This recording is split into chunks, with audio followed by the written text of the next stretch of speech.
Abramos as nossas Bíblias no livro dos Atos dos Apóstolos, capítulo de número 9.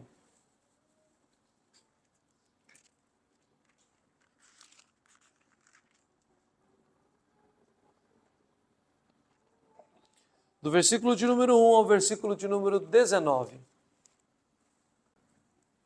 Atos 9, de 1 a 19.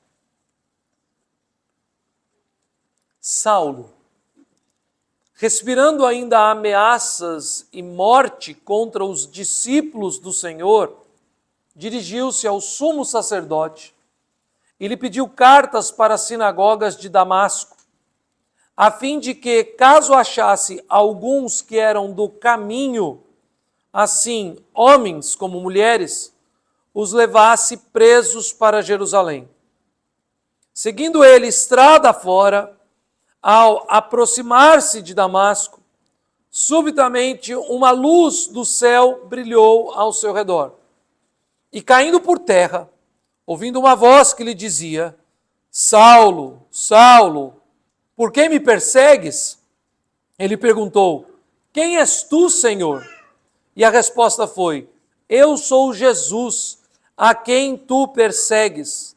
Mas levanta-te e entra na cidade, onde te dirão o que te convém fazer.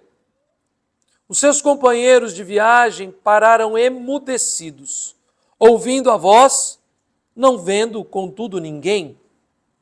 Então se levantou Saulo da terra e, abrindo os olhos, nada podia ver. E, guiado pela mão, levaram-no para Damasco. Esteve 3 dias sem ver, durante os quais nada comeu nem bebeu. Ora, havia em Damasco um discípulo chamado Ananias. Disse-lhe o Senhor numa visão: Ananias. Respondeu: Eis-me aqui, Senhor. Então o Senhor lhe ordenou: Dispõe-te e vai à rua que se chama Direita, e na casa de Judas procura por Saulo, apelidado de Tarso, pois ele está orando. E viu entrar um homem chamado Ananias e impor-lhe as mãos para que recuperasse a vista. Ananias, porém, respondeu: Senhor, de muitos tenho ouvido a respeito desse homem, quantos males tem feito aos teus santos em Jerusalém. E para aqui trouxe a autorização dos principais sacerdotes para prender a todos os que invocam o teu nome. Mas o Senhor lhe disse: Vai, porque este é para mim um instrumento escolhido para levar o meu nome perante os gentios e reis, bem como perante os filhos de Israel. Pois eu lhe mostrarei quanto lhe importa sofrer pelo meu nome. Então Ananias foi e, entrando na casa, impôs sobre ele as mãos, dizendo: Saulo, irmão, o Senhor me enviou, a saber, o próprio Jesus, que te apareceu no caminho por onde vinhas, para que recuperes a vista e fiques cheio do Espírito Santo. E imediatamente lhe caíram dos olhos como que umas escamas e tornou a ver. A seguir levantou-se e foi batizado. E depois de ter se alimentado, sentiu-se fortalecido. Então permaneceu em Damasco alguns dias com os discípulos.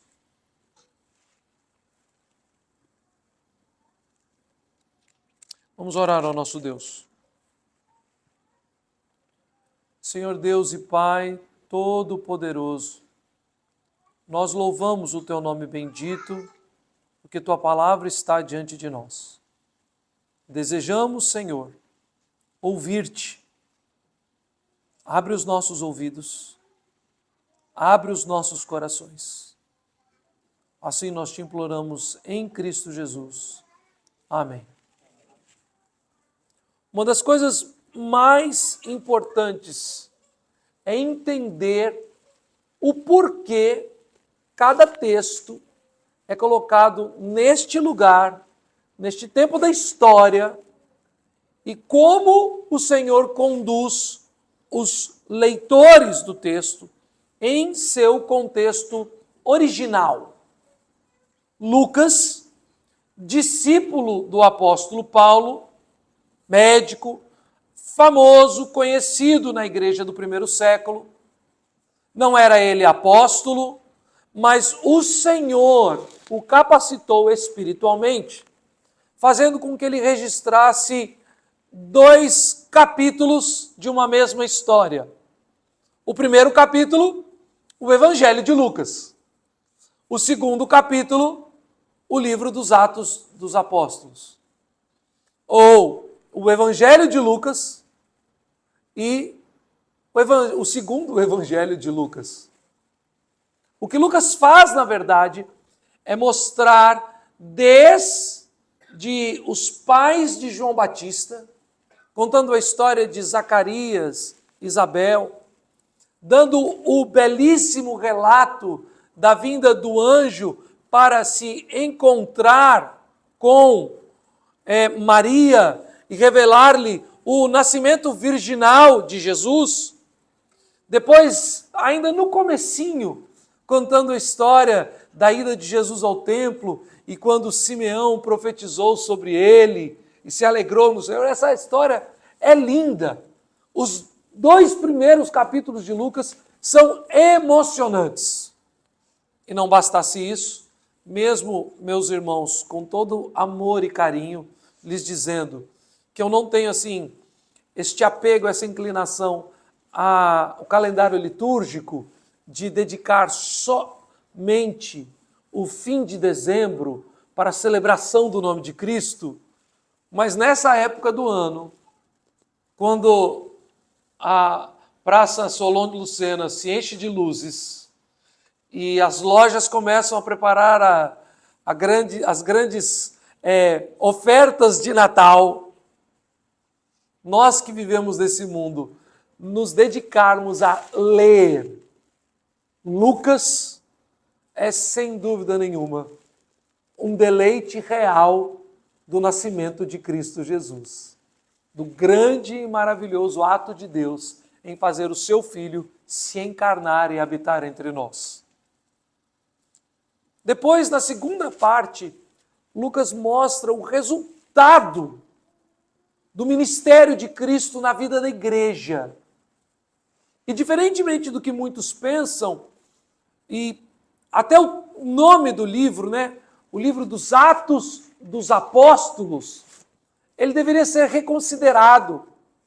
Porque se o primeiro é o Evangelho do Senhor Jesus Cristo, em sua encarnação, vida, morte e ressurreição, o segundo livro de Lucas poderia muito facilmente ser considerado por nós como o Evangelho de Cristo vivido na Igreja de Cristo. Todos os atos dos apóstolos são verdadeiramente os atos de Cristo na vida da igreja, porque foi o Senhor Jesus Cristo quem prometeu enviar o Consolador, aquele que, sendo o próprio Deus, o Espírito Santo de Deus, é a manifestação da presença de Cristo no seio da igreja. E tudo o que aconteceu e que é registrado nesse livro de Lucas tem a ver com a ação do Espírito Santo. E neste texto do capítulo 9, de uma forma mais específica, na ação de Cristo. O nome de Jesus é citado várias vezes aqui, repetido, enfatizado. E isso para nós nessa noite é deveras precioso, porque o que nós podemos ouvir nessa noite é a respeito de como o próprio Jesus Cristo estabeleceu a sua igreja. E como o próprio Jesus Cristo, ao estabelecer a sua igreja, fez obras que confundiram a muitos, à medida que os homens mais improváveis foram chamados por Cristo para serem grandes instrumentos na edificação da sua igreja. E é isso que eu quero falar, sobre isso que eu quero falar nessa noite, no capítulo 9. Essa história clássica da conversão de Saulo, que futuramente viria a ser o apóstolo Paulo.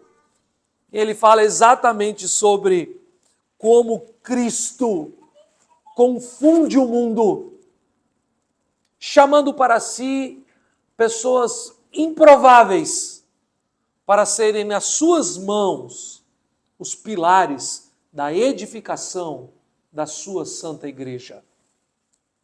A primeira coisa que nós vemos aqui é que Saulo é, neste texto, porque nós temos outros textos, história de outros homens, onde outros homens e mulheres, no relato bíblico, são em muitos momentos as figuras improváveis. Assim como eu e você somos figuras improváveis em qualquer contexto histórico. Porque quando nós lemos o texto e olhamos para Saulo, como ele era terrível, e achamos que de repente, bom, pelo menos eu nasci na igreja, né? Pelo menos eu, né, Flávio? Sou filho de pastor, né? Então, tem algum tipo de benesse aqui. Eu não sou assim tão mal quanto Saulo. Eu olho para mim mesmo e falo assim, não, realmente eu vivia desviado do Senhor, mas eu não era tão mal quanto Saulo. Não, somos todos iguais. E a primeira coisa que o texto nos diz, Lucas está dizendo aos seus leitores, que este apóstolo que escreve a igreja, que doutrina a igreja, e que fala da parte de Cristo para com a igreja nos dias de Lucas, ele, antes disso, era perseguidor de Cristo. Vejam, ele está dizendo aqui, Saulo respirando ainda ameaças e morte contra os discípulos do Senhor. Saulo fazia isso, na verdade, como um tipo de zelo religioso. A quem ele vai? Ele pediu carta, ele dirigiu-se ao sumo sacerdote, ele pediu cartas para as sinagogas de Damasco. Saulo está fazendo a sua obra de fé. A grande obra de fé deste homem sem Cristo é perseguir a Cristo.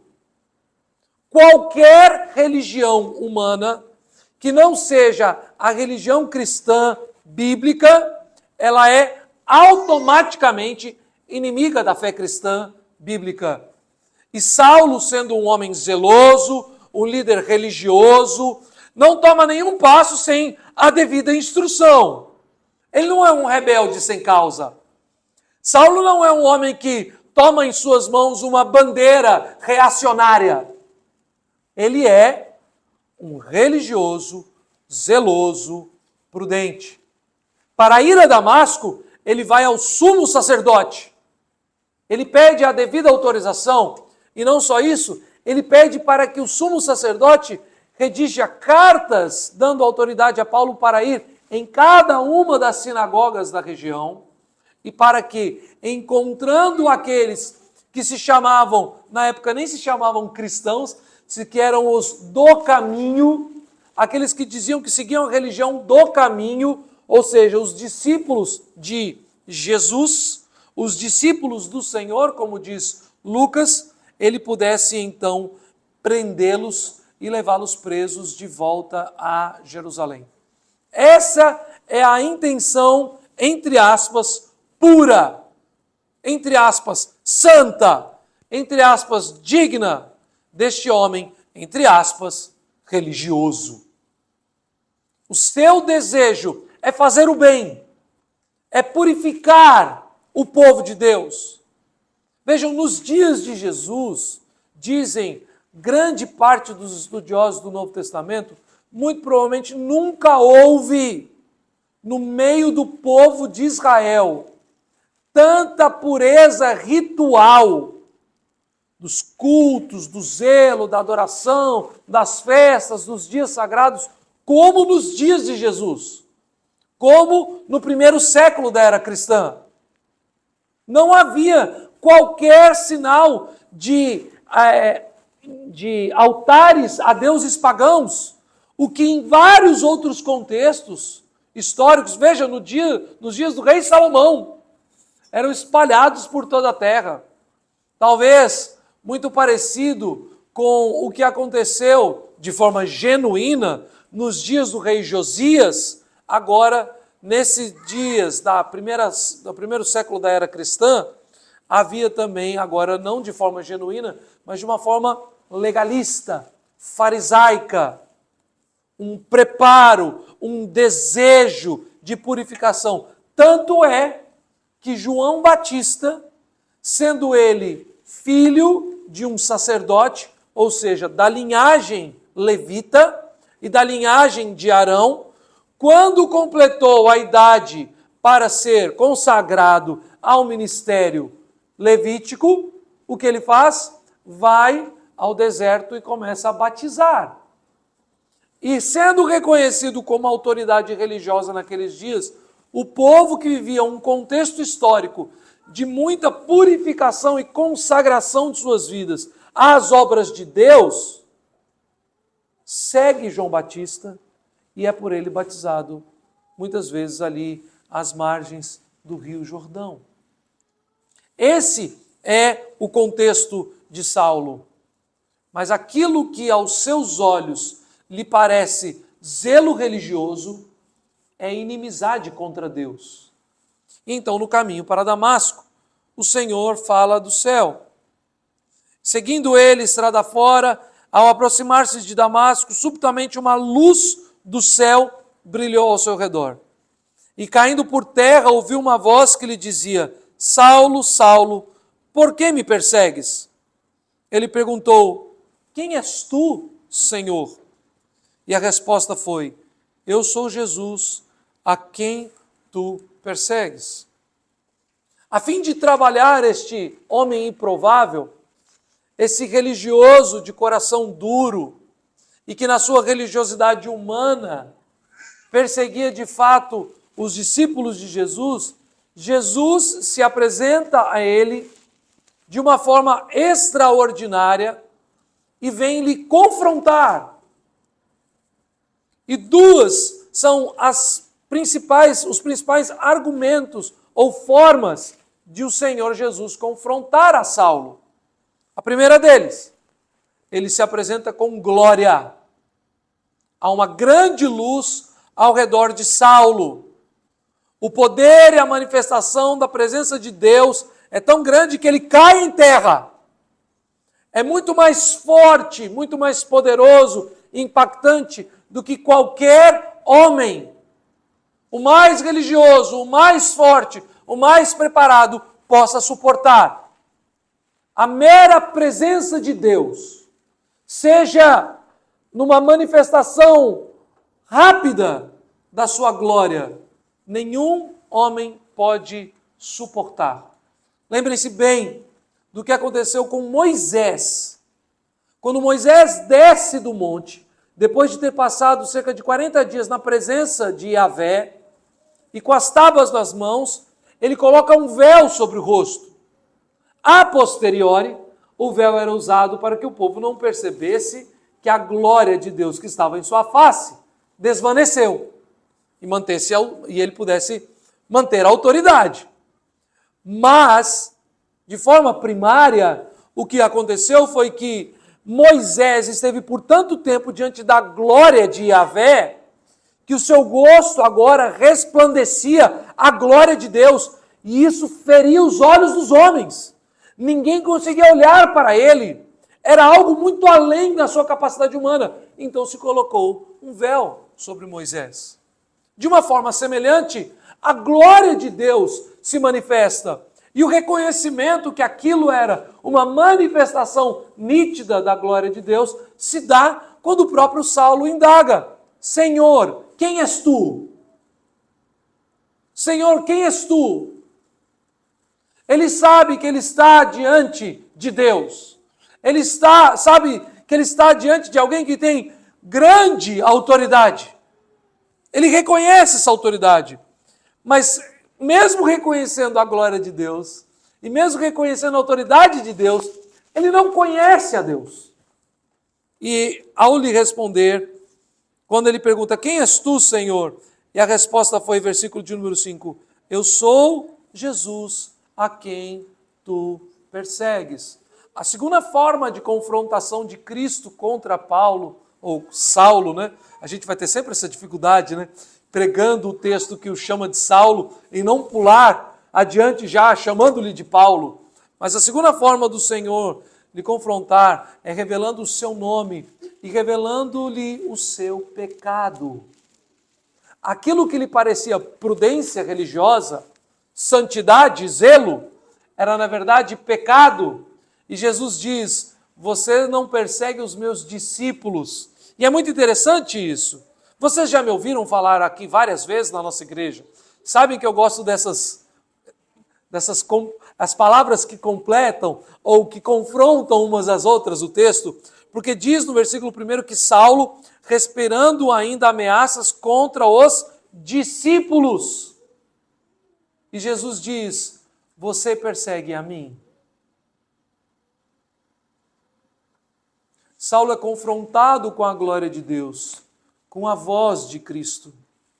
E lhe é afirmado que aquele que persegue os servos de Cristo, na verdade persegue o seu Senhor. Todo aquele que é inimigo da igreja é inimigo de Cristo. E aqui abro um breve parênteses sobre um tema que eu tenho sempre batido aqui, eu acho que os textos nos proporcionam isso. Todas as vezes que uma pessoa, talvez por algum tipo de frustração, tendo tido uma experiência negativa, tendo passado por algum tipo de conflito, fruto do pecado, que é natural no seio da igreja, porque os homens, membros das igrejas, são pecadores. Mas todos aqueles que, tendo passado por algum tipo de tristeza, conflito, passam a difamar a igreja, se rebelam contra a igreja, se tornam opositores da igreja. Esse grupo que é denominado hoje em dia de desigrejados, que acham que são crentes, mas têm todo o esforço possível para querer defender uma fé contrária e inimiga da igreja, eles na verdade são inimigos de Cristo. E nós precisamos tomar um cuidado extremo quanto a isso. Porque nenhum de nós aqui nessa noite está imune a ter dificuldades na igreja local, a sofrer feridas no relacionamento com irmãos em Cristo, irmãos de fato, mas que às vezes nos ferem e nós os ferimos, e assim, por causa destes problemas, achamos que temos o direito, o salvo-conduto, de falar contra a igreja de Cristo. Jamais! O Senhor, então, confronta Saulo, este homem improvável, um inimigo de Cristo, um inimigo da igreja, um verdadeiro zeloso, mas que de fato era inimigo do próprio Deus, acreditando estar servindo a Deus, era inimigo de Deus. E assim, então, o Senhor o confronta. Mas a segunda coisa que nós vemos é que o Senhor o confronta e imediatamente o acolhe. Primeiro, ele vê a grande luz e cai por terra, ele ouve a voz de Deus, e quando se levanta, ele já não pode ver. Mas vejam, o agir de Cristo em sua vida. Primeiro, no versículo 6, ele responde no fim do versículo 5, eu sou Jesus a quem tu persegues, mas levanta-te, entra na cidade, onde te dirão o que te convém fazer. Imediatamente, ao ser confrontado, ao confrontar Saulo, o Senhor Jesus já lhe instrui, já lhe orienta, já lhe conduz. Ali lhe dirão o que haveria de fazer. Nesse tempo, então, Saulo esteve 3 dias sem ver. E a palavra de Deus nos conta que esses 3 dias sem ver, onde nada comeu nem bebeu, Saulo de fato estava em comunhão com Cristo. Aqui, a partir do versículo de número 10, quando o Senhor agora, Jesus, se dirige a Ananias, um discípulo de Jesus, ele diz assim: dispõe-te e vai à rua que se chama Direita, e na casa de Judas procura por Saulo, apelidado Tarso, pois ele está orando. E viu entrar um homem chamado Ananias e impor-lhe as mãos para que recuperasse a vista. Não só Saulo está nesses 3 dias de grande conflito, limitação física, com certeza muito atemorizado, mas o Senhor está lhe conduzindo, ele está falando com Jesus, e Jesus lhe dá já uma visão daquilo que se daria em sua vida. O Senhor Jesus está moldando a vida deste homem, trabalhando a sua vida, e ele é tão gracioso e tão maravilhoso, que ao confrontar este homem mau, ao se colocar contra Saulo, ao se revelar em glória e poder, lhe tirando até mesmo a vista, imediatamente o Senhor começa a lhe instruir e falar ao seu coração e trabalhar com Saulo a sua vontade, se revelando a Saulo de tal forma que lhe dá uma visão de que ele seria curado. O Senhor, até mesmo de forma humana, momentânea, provê na vida de Saulo uma esperança, sem ainda falarmos da esperança da vida eterna, da vinda de Cristo, da revelação a Saulo do grande ministério que ele exerceria no poder de Cristo Jesus. O Senhor Jesus Cristo já está trabalhando e tratando necessidades imediatas, lhe colocando esperança no coração, dando-lhe uma visão de cura da sua cegueira. A terceira coisa que nós vemos aqui é que esse Deus, o Senhor Jesus que confronta, mas já está imediatamente instruindo, ele o faz isso também, acolhendo este homem no seio da igreja. E vejam que interessante, Jesus vai falar com Ananias.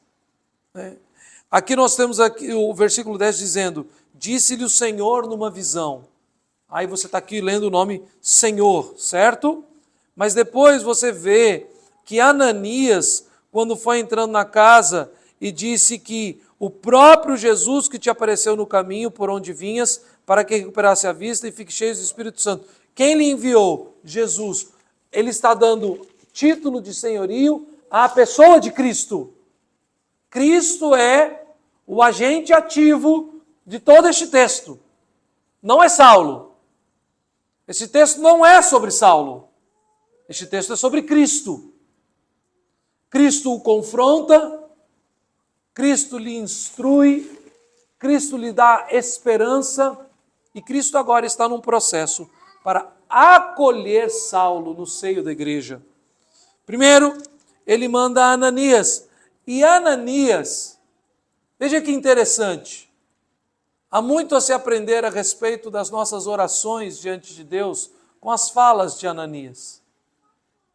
O Senhor chama Ananias para fazer o seu trabalho, e Ananias fala de volta com Jesus. Ele diz: Senhor, de muitos tenho ouvido a respeito desse homem, quantos males tem feito aos teus santos em Jerusalém, e para aqui trouxe autorização dos principais sacerdotes para prender a todos os que invocam o teu nome. Ou seja, Ananias ouviu a voz de Jesus, entendeu o que Jesus lhe mandou fazer, e Ananias vai de volta e consulta a Jesus. Quantas vezes nós precisamos aprender isso aqui? E esse não é o cerne do texto, mas é uma boa ilustração, um bom parênteses para nós essa noite. O servo de Deus, discípulo do Senhor Jesus, homem piedoso, ouviu a voz de Jesus, a fim de que ele fosse um instrumento de Cristo para acolher no seio da igreja Saulo, que havia sido confrontado contra o seu pecado, transformado por Cristo, recebido revelação de Jesus e estava sendo trabalhado em seu coração para servir a Jesus. E Ananias pergunta: Senhor, é isso mesmo? Eu lembro-me, há alguns anos atrás, um jovem chegou para mim e disse assim: eu quero ser pastor, eu tenho certeza disso, falei com os meus pais, estou abandonando a faculdade e vou para o seminário. Aí eu disse para ele: você tem certeza? Não, eu estou muito convicto, tal, sei que essa vontade do Senhor. Eu falei assim: por que você não faz um teste? Quanto tempo falta para você terminar a faculdade? Aí eu falei assim: 2 anos. Mas o tempo é agora. Ele tinha acho que 20 e poucos anos. 20 e poucos anos. Solteiro. Mora na casa dos seus pais. Termina a sua faculdade. Você não vai ser um pior pastor no futuro se você esperou 2 anos, 2 anos e meio para terminar um curso superior e aí depois ir para o seminário. Por que você não espera se formar, se casar, ter filhos? E com outra maturidade, já com esse espírito de ancião sendo preparado para o governo da igreja, aí você vai fazer teologia, vai se preparar para ir para o seminário. Ele não gostou da conversa, mas passou um tempo, os pais dele se opuseram. Ele continuou um crente, bem casado, pai de família, formado, e nunca foi para o seminário. Continua sendo uma pessoa querida, um homem temente a Deus, servo de Cristo, mas nunca foi para o seminário. Não custa nada para nós, ao ouvirmos a voz de Deus, pararmos em oração mais um tempo e dizer: Senhor, o meu coração é enganoso. Pode ser que eu não tenha ouvido direito. É isso mesmo que o Senhor deseja de mim? E o Senhor Jesus disse a ele que sim. E ele obedeceu. Desobedecer não. Mas perguntar a Jesus, por causa do nosso pecado, do nosso coração confuso, é sempre uma excelente medida diante das decisões e da vocação e dos chamados especiais de Cristo para nós. Mas Jesus responde a Ananias dizendo da seguinte forma, versículo 15: vai, porque este é para mim um instrumento escolhido para levar o meu nome perante os gentios e reis, bem como perante os filhos de Israel, pois eu lhe mostrarei quanto lhe importa sofrer pelo meu nome. A Ananias foi dada uma revelação que ainda não fora dada a Saulo. Prestem bem atenção.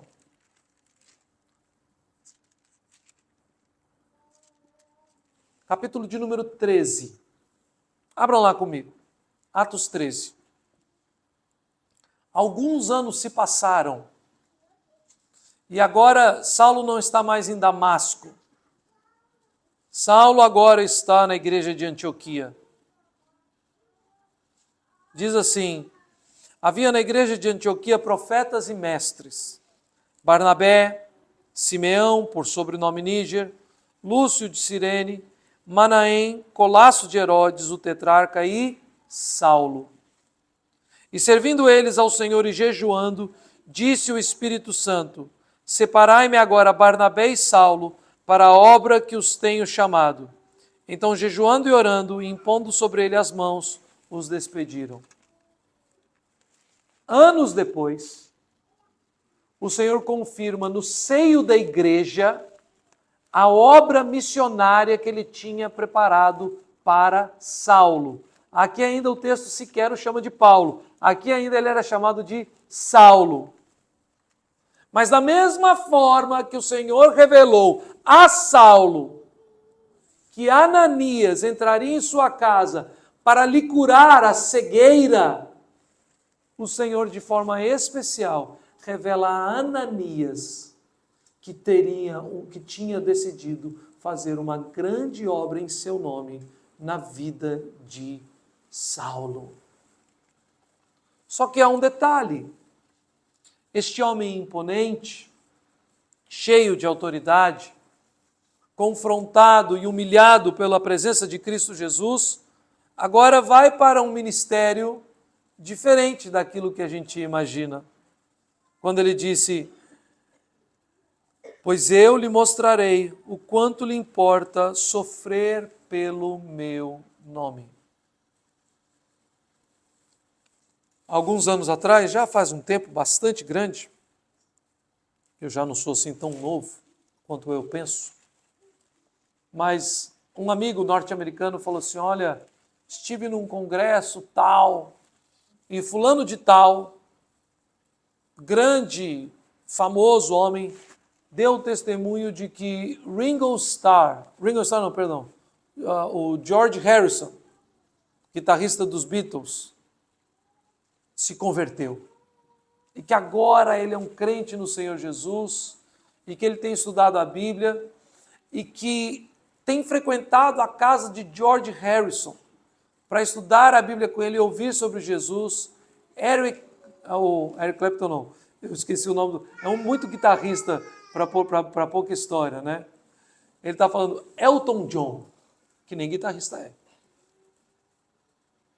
E eu fiquei ouvindo aquilo, como gosto de música, como qualquer ser humano pecador tem esse olhar meio assim para as celebridades, né? Talvez os mais jovens nem façam ideia de quem eu esteja falando aqui. E aí então esse homem me disse: já pensou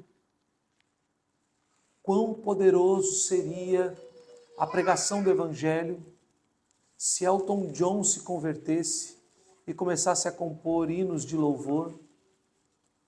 Naquele momento, mesmo eu que gostava muito das músicas de Elton John e tinha essa visão para celebridades, me deu um grande desânimo. E eu falei para esse meu amigo: olha, eu não entendo o que você está dizendo, porque eu tenho certeza que Jesus não precisa de Elton John compondo músicas de louvor ao seu nome. A expectativa é de que este grande homem, grande autoridade, como nós lemos hoje de manhã na carta aos Gálatas, quando ele diz que entre os da sua idade ele se destacava em muito, voltasse agora convertido para Jerusalém e promovesse o grande avivamento de Jerusalém. Tolice. A ideia de que quando nós temos um jogador de futebol da seleção brasileira que bota uma faixa 100% Jesus na testa, que isso causa um impacto positivo e poderoso em favor do Evangelho. Mas o que Deus faz na vida daqueles que Ele chama para lhe servir está na contramão do que acredita o falso Evangelho e os falsos profetas que afirmam que Neymar Júnior é crente. Ele disse que, na verdade, através da vida de Saulo, ele mostraria o quanto era importante sofrer pelo Evangelho. Este homem, que é um ícone da sua geração religiosa, que tem grande autoridade em suas mãos, afamado por onde passa, não foi chamado por sua fama, não foi chamado pelo seu talento linguístico, não foi chamado por causa do seu conhecimento do texto bíblico, por ser ele um mestre do Antigo Testamento. Não foi chamado porque tem toda a capacidade teológico-filosófica.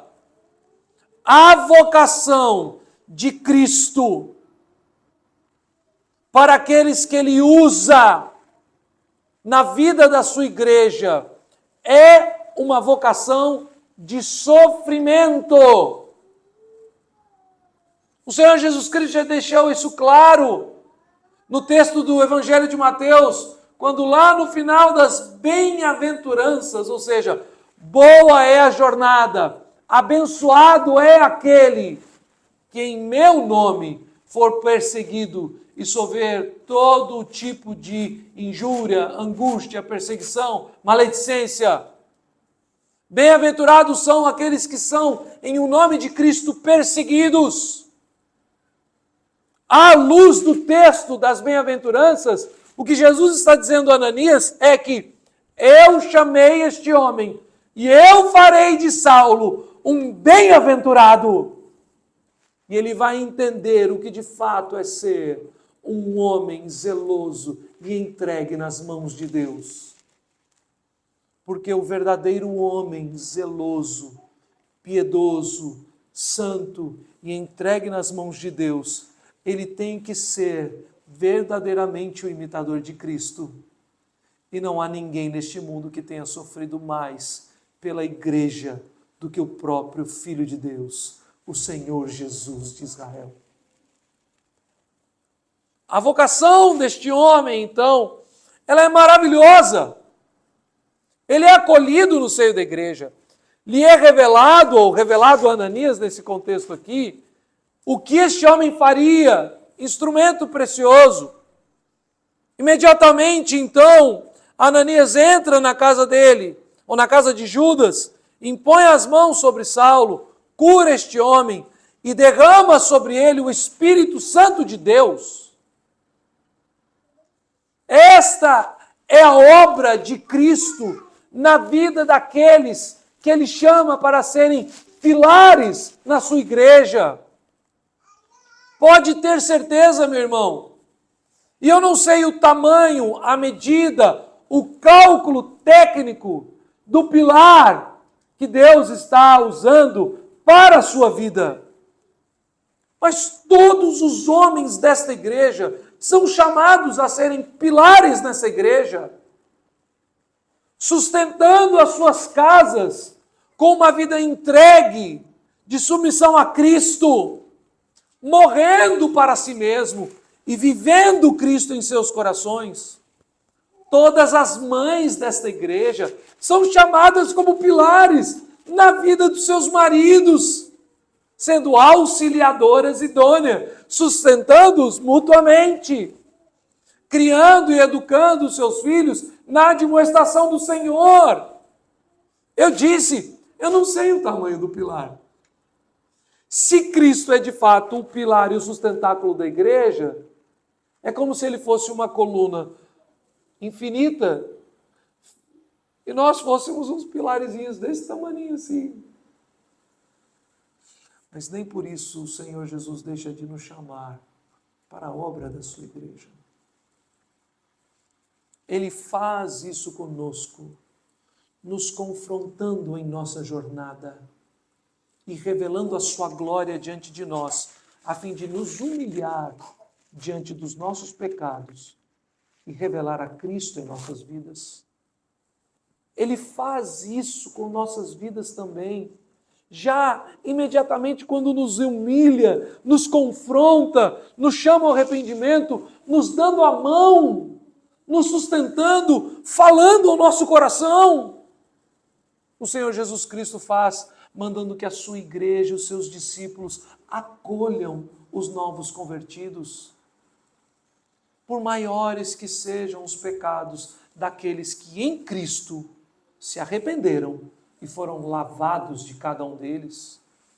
A igreja precisa acolher aqueles que se convertem nos projetos evangelísticos dentro dos presídios. A igreja precisa acolher as mulheres que vivem de forma imoral, vendendo seus corpos, mas ao se converterem ao Evangelho, se arrependerem dos seus pecados, lavadas pelo sangue do Cordeiro, adentram a igreja, precisam ser acolhidas e amadas como irmãs em Cristo. Aqueles que blasfemam contra a igreja, que perseguem a igreja e que no momento que o Senhor decidiu para a vida de cada um deles lhe chamar para sofrer pelo Evangelho, devem ser acolhidos por nós. Como eu disse, nós podemos dizer ao Senhor, Senhor, é isso mesmo? Senhor, confirma, por favor. porque eu sou de fato pecador.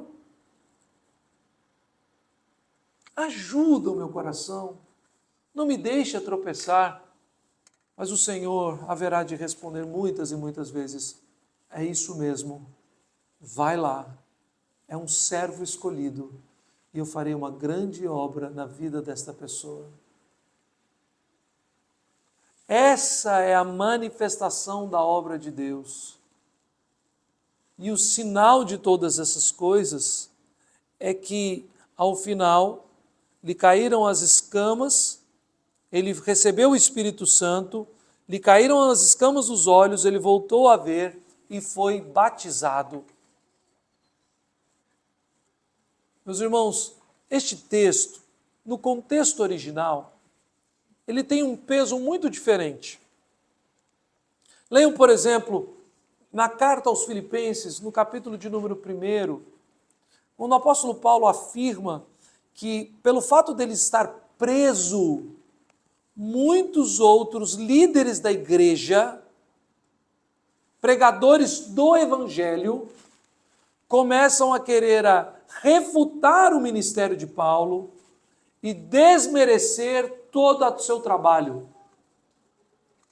Vejam quantas vezes o apóstolo Paulo tem que defender o seu apostolado.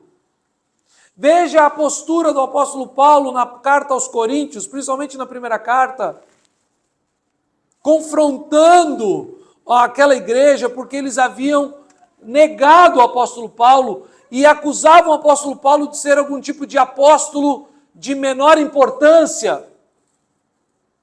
E sempre você vai ver nos escritos paulinos que nesse momento do ministério dele, na sua carta, segunda carta a Timóteo, quantas vezes o seu sofrimento, suas angústias, sua solitude, suas prisões eram usados para desmerecer o ministério do apóstolo Paulo.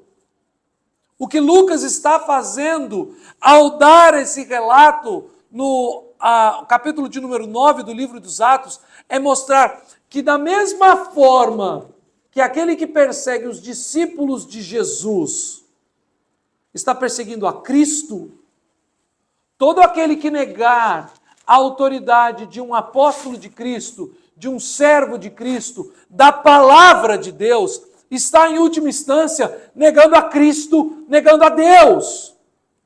Os leitores do livro dos Atos dos Apóstolos, desse texto de Lucas inspirado no 1º século, ainda provavelmente perto dos dias da morte de Paulo, ou um pouco antes, ou um pouco depois, visto que o último registro aqui de Lucas, no final do livro dos Atos, é da prisão de Paulo, e os demais registros a respeito de outras viagens, de sua prisão em Roma e de sua morte, do fim dos seus dias, são dados em outros textos do Novo Testamento, mas não no registro de Lucas.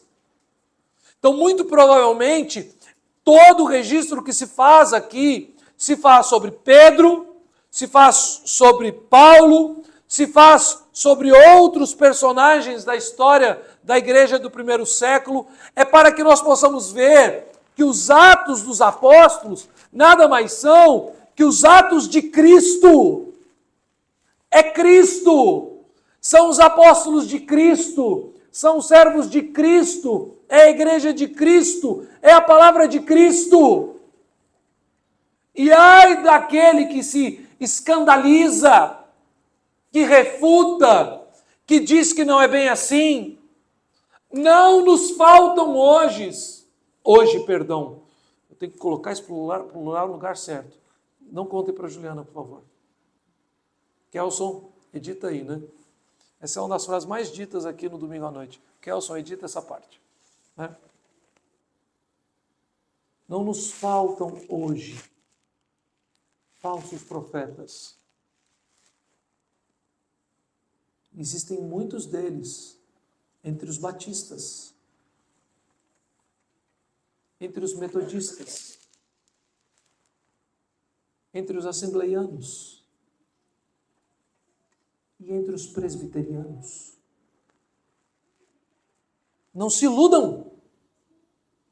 Por mais que sejam homens que venham de igrejas tradicionais, históricas, as quais nós respeitamos, que são nossos irmãos em Cristo, não fique esperando as falácias da Universal do Reino de Deus, ou esses homens loucos, como o tal do apóstolo, bispo, sei lá, duque, eu nem conheço o nome daquele homem. Mas essas pessoas assim que nitidamente, qualquer pessoa que não tenha passado por algum tipo de surto psicótico, consegue ver que aquilo ali é um falso profeta. Não é isso. Em igrejas que nós amamos, respeitamos e zelamos, nossos ouvidos devem estar atentos. Muitos pastores caindo na esparrela da nova interpretação de Paulo. Um dos líderes deste movimento, o maior expoente desse movimento, que é chamado por alguns de o grande teólogo do Novo Testamento dos nossos dias, N.T. Wright. E N.T. Wright tem seus livros publicados por grandes editoras evangélicas. A editora Thomas Nelson, que não é originalmente uma editora cristã evangélica, que publica em alguns momentos livros bons, ama de paixão N.T. Wright. E o problema é que você compra um bom livro publicado pela Thomas Nelson e você acredita que aquela editora é segura. E aí depois eles falam, olha, está aqui o maior teólogo do Novo Testamento, a maior autoridade no mundo hoje sobre o apóstolo Paulo. E tudo que N.T. Wright faz com muita sagacidade é querer mostrar para a igreja que nós devemos reescrever tudo que Paulo ensinou, porque Paulo não era bem assim. Reentender, reinterpretar. E sabe qual que é o passo seguinte que N.T. Wright faz? Ele nos chama a reinterpretar e reescrever e reentender Jesus. A questão aqui não é o ministério de Paulo. A questão que Lucas trata com a igreja do primeiro século é: se nós agora negarmos Paulo, nós estamos negando a Cristo. Os sofrimentos de Paulo, eles exaltam a Cristo. O ministério de Paulo, todas as perseguições e todas as cadeias, eles são obra de Cristo, vontade de Cristo, desejo de Cristo. E se nós não soubermos encontrar Cristo nos ensinos de Paulo, é porque nós não sequer sabemos ler. Porque não há nada que exalte mais o nome de Cristo do que a teologia bíblica do Antigo e Novo Testamento e do que todas as palavras escritas e divinamente inspiradas, registradas no texto bíblico pelas mãos de Cristo na vida do apóstolo Paulo. O que nós somos chamados a entender, meus irmãos, sim, nós somos vistos como pilares, mas o sustentáculo, a pedra angular, é Jesus. É Ele quem nos confronta e com amor nos acolhe e nos dá esperança. É Ele quem nos chama para seu povo, nos cura, nos abre os olhos espirituais, derramando sobre nós o seu Espírito e nos chama a confirmarmos tudo aquilo que o Senhor faz em nossas vidas ao nos receber na igreja de Cristo, na comunidade local, pelo sacramento do batismo. Negar Paulo é negar a Cristo.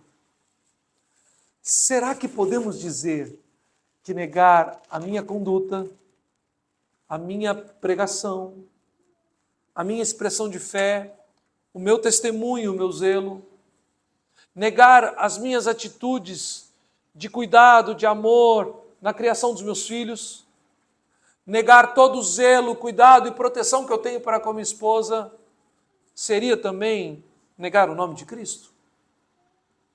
Ou nós, em nossa conduta pseudo-cristã, em nosso falso testemunho, em nossas falsas convicções, somos aqueles que, saindo da porta para fora, nos tornamos os primeiros a negar a Jesus? Entendam, Esta é a obra que Cristo faz naqueles que Ele chama para seu povo, a fim de usá-los. Se você vive deliberadamente no pecado, mesmo se achando um religioso zeloso, você é inimigo de Cristo. É necessário contemplar a glória de Deus em Cristo Jesus, a glória do unigênito do Pai, e confessar os seus pecados, se humilhar, se prostrar e se arrepender. É necessário que isso resulte em comunhão com Jesus, em vida de oração, em intimidade com Deus. É necessário que no seio das nossas vidas, no cerne da nossa fé, esteja o nosso desejo de servir a Cristo e sofrer em o nome daquele que morreu em nosso lugar. E cheios do Espírito Santo, sermos instrumentos de Cristo no seio da sua igreja. Ah, meus irmãos, é assim que Jesus chama homens improváveis para servir ao seu nome como pilares da igreja de Cristo. É assim que Deus está chamando dia após dia os futuros presbíteros da igreja presbiteriana Sólida e Glória. É assim que Deus está trabalhando no coração dos futuros diáconos. E eu sempre olho para vocês, meus irmãos, e eu falo convictamente, eu não tenho a mínima ideia se o Senhor está trabalhando no seu coração para ser presbítero, para ser diácono, para apoiar em várias outras áreas da igreja, mas que eu sei que o Senhor está trabalhando, isso eu sei. É assim que o Senhor está moldando o coração dos pais. É assim que o Senhor vai moldar o coração das mães. É assim que o Senhor vai trabalhar os casamentos e glorificar o nome de Jesus na exaltação do seu nome, na vida conjugal de cada casal dessa igreja. É assim que o Senhor Jesus vai trabalhar a vida dos nossos filhos. Ali atrás tem um menininho que um dia precisará se encontrar com Jesus, como Saulo se encontrou. Porque mesmo ele sendo bisneto de pastor, neto de pastor, filho de pastor, ele ainda é pecador. E esse menininho vai precisar ouvir a voz de Jesus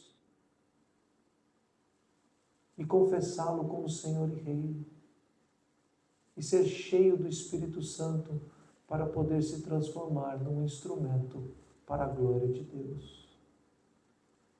Os nossos filhos da aliança estão sendo moldados desde já para tal dia. É assim que todos nós precisamos entender o que de fato é o Evangelho de Cristo e o que significa servirmos a Ele no seio dessa igreja. Que o Senhor nos ensine a sofrermos pelo seu nome e que Ele seja exaltado em toda e qualquer circunstância das nossas vidas. Amém.